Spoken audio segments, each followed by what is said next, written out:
विश्वेश्वराय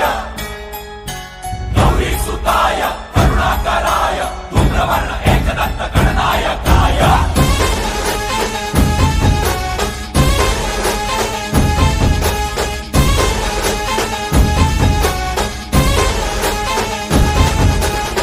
जीव जडला चरणी तुझ्या रे शरण आलो बाप्पा तुला रे जीव जडला चरणी